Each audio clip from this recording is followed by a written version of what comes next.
Occupation is a fluid term that can be easily manipulated by the powerful and occupying powers. When the occupied is portrayed as violent and the occupier as victim, then democracy and justice have to be redefined. If the international community cannot stop Israel's apartheid wall and the destruction of people and their livelihood, then humanity is at stake. In June 2000, and while the international community is pushing to promote freedom and install democracies throughout the Middle East, Israel decides to reinforce its occupation by encircling the West Bank and Palestinian towns with a separation barrier that is meant to choke the Palestinian population and deprive them from their livelihood. Compared to the 96-mile, 11.8 feet high Berlin Wall that was destroyed in 1989, the Israel Separation Wall extends more than 408 miles and reaches between 6 and 24 feet high. It consists of solid concrete in some areas and a 40-meter complex of trenches 6 to 8 feet deep, barbed wires, electronic surveillance fences, and patrol roads in other areas. The wall, which swallows more than 42% of the West Bank, is in most areas not on or near the 1967 Green Line that divides Palestine from Israel. It snakes its path as deep as 10 miles inside the West Bank and encircles cities like Tulkarm and Qalqilia entirely, thus trapping all in its path and separating Palestinians from their families, homes, land, water, and livelihoods. Numerous villages have already been confiscated, 200,000 people separated, 35,000 meters of irrigation networks seized, 11,400 dunams of agricultural lands confiscated, and 100,000 ancient olive trees destroyed, thus impacting life, agriculture, freedom of movement, water usage, and income. By the time the wall is completed, the numbers will triple. The Ramallah district has been totally separated from nearby Jerusalem. It has been sliced from multiple directions. Massive land grab in most fertile areas and expulsion from areas around Ramallah city have occurred. More than 22 villages have been affected and entire communities have been imprisoned. In nearby Budris, the wall has engulfed most of its fertile land, separating farmers from their agricultural fields and leaving more people with refugee status.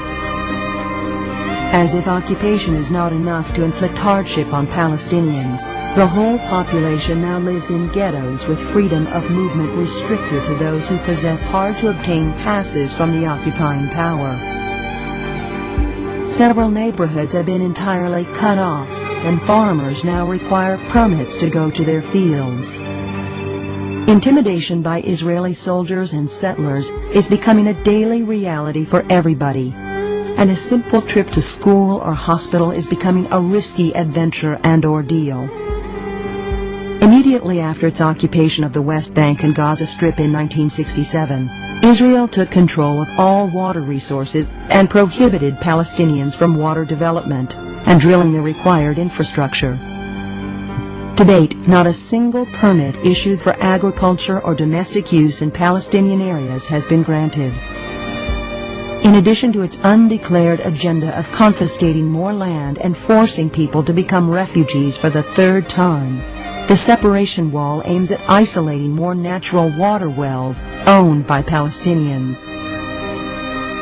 More than 31 natural water wells producing 3.8 million cubic meters that serve thousands of Palestinians for agricultural and domestic use have been confiscated. While the annual rainfall accumulation in the region is 47.8% in Palestine, 29.7% in Israel, 22.5% in Jordan. Israel's domestic water use per capita reaches more than 52%, leaving 30% for Jordan and 18% for Palestine. The hardest hit communities are Qalqilia, Tulkarm, and Jenin. In 1948, Qalqilya, the second largest accessible water resource in the region after the Jordan River, lost 80% of its land to Israel, and 70% of its residents became refugees. Today, with 34 natural water wells, Qalqilya district is losing 50% of the remaining 20% of its water-rich land to Israel, leaving 36 towns confiscated and 90,000 residents unemployed. With the construction of the wall, Israel's policy of home demolition has intensified. The wall devours everything in its path, including agricultural fields and olive groves, as well as inhabited homes. Since its occupation of the West Bank and Gaza Strip in 1967, Israel has demolished more than 10,000 Palestinian homes as collective punishment, and now the number is dramatically increasing. More Palestinian homes will be demolished to leave room for the wall, and Palestinians are required to foot the bill. The gains for Israel, however, are tremendous. Israel now gained more land for agriculture, land for settlement expansion, total control of all water resources, a direct link to the Jordan Valley slicing through the West Bank, and most importantly, an end of a viable Palestinian state. Welcome to the new democracies of the world. Welcome to the war on terrorism. Welcome to blind justice. And welcome to your tax dollars at work.